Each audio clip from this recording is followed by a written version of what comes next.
Yan. Pagtaas po niya katiits, doon na po. At napakahalaga pa rin po itong ating palad. Kuya mag-iikis. Ayan. Ikis po yan mga katiits. Yan. Kailangan dapat po yan ay sarado. Ayan. Sakto po yan.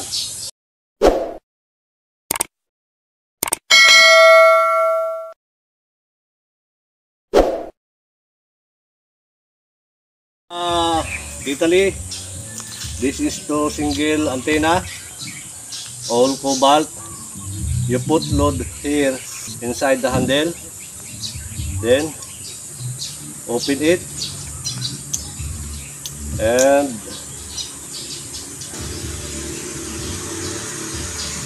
$14 carats gold here.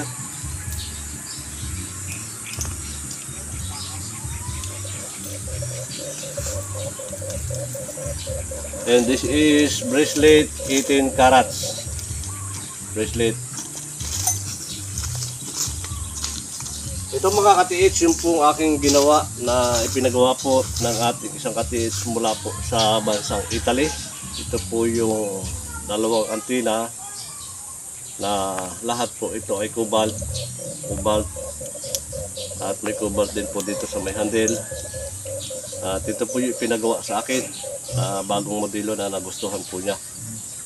At nagpadala po siya ng larawan na gusto po niya yung ganitong style. Kaya ito naman po yung ginawa ko. Ayan, ito po yung design na aking ginawa. Nagpadala po siya ng diagram. Ayan, ito katiits. At ito po ay pwede siyang tanggalin. Ayan. Pwede po tanggalin dito sa handle niya, di-thread. Ayan. Okay mga katiits, muli niyo po ako samahan sa pagdidemo po ng pinusuan ng ating isang katiits mula po sa bansang Italy. Ayan, sa paggamit pa rin po nito mga katiits, ganun pa rin po. Matipay sa lupa ang antena at sabay po natin itataas. Ito po ang ating single antena. Yan. Pagtaas po niya katiits, doon na po agad yan tuturo. Yan. Ganun po siya kabilis sa pagdikdik po ng ating inilulukit na 18 karat na bracelet. Yan. Mula sa baba po yan, ganyan po paggamit po niya katiits. At doon na po agad na tuturo. Ayan. Ganun po siya kabilis. Atin po. Ayan. Ito po yan. Ayan.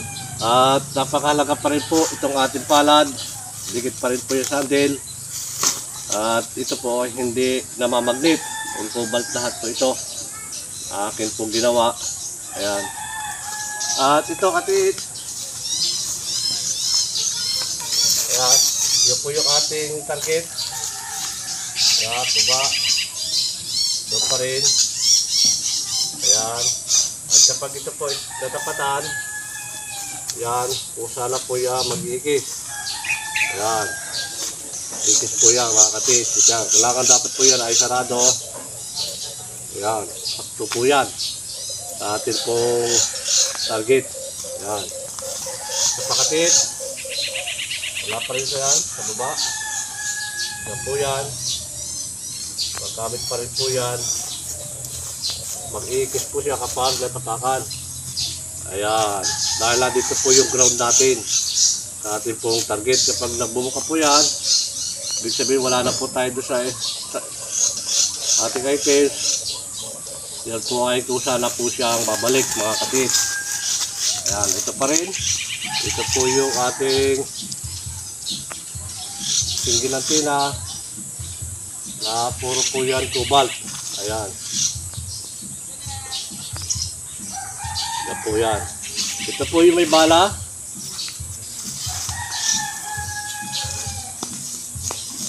Ayan. Yan po yung ito ating may bala po ito. Ayan. Yan po yan. Yan, pang long distance pa rin po ito.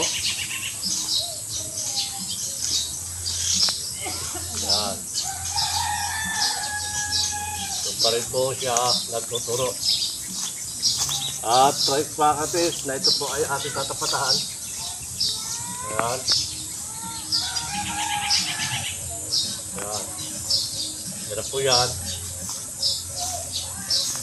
Kapag natapakan po yan, yan po ay kusa na po yung ikot. Ayan, ito nakatit. Yung pag-ikot po ng ating ito, sa po. Ayan. Ito first pa. Ayan. Ito po ay stainless cobalt. Ayan. Nandiyan po yung sa akin pa.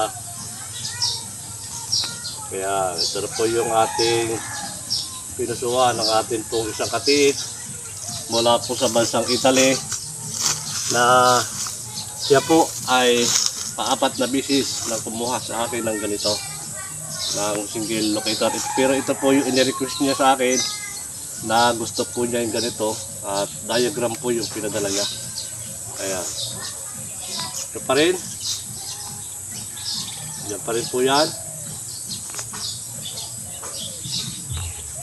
Ayan. Pag po yan ay natapatan, baka po natin, yan po ay mag-iikot na. Ayan. Yan lang po yan, paghanap po natin ng gold. Ayan, dire-diretso lang po tayo. Kapag natapatan po yan, iikis na po yan. Ayan. Kapatid. At diretso po yan. Pag natapatan po yan, yan po ay kusa ng nag-iikis. Yan. Basta matapatan po natin yan, matapakan. Ito po ang ating deteksyon. Yan. Muli po mga kababayan, mga katids, maraming salamat po sa inyo lahat. At ito po yung dalawang single antenna, all cobalt po ito lahat.